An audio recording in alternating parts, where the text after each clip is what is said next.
अभी जो हम टॉपिक शुरू करने जा रहे हैं वो डिफरेंशियल इक्वेशन का है, linear equation with constant coefficient, जो काफ़ी इंपॉर्टेंट टॉपिक है।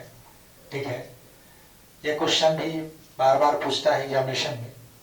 देखिए यहाँ पे d2x by d t square minus 3dx by d t plus 2x is equal to 0, जहाँ पे t इज इक्वल टू 0 है, x इज इक्वल टू 2 है and dx by d t equal to 0।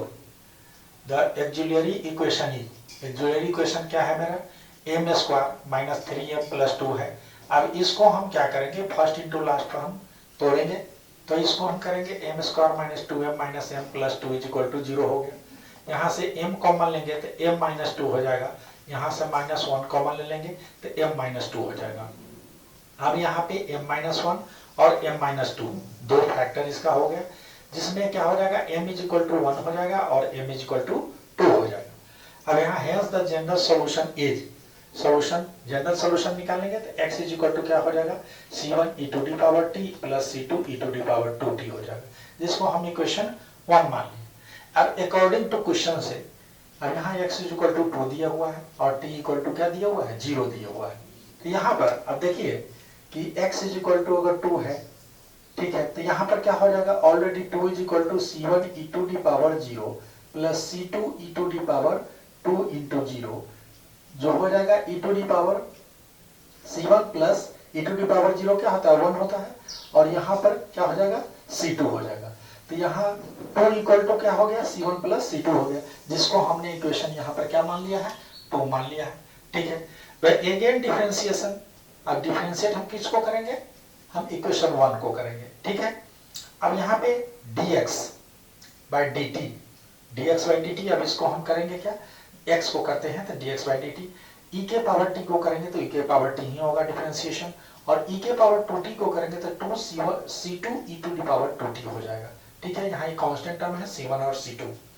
अब यहाँ पे दिया हुआ है dx by d t is equal to 0 according to question, तो dx by d t is equal to 0 when t equal to 0।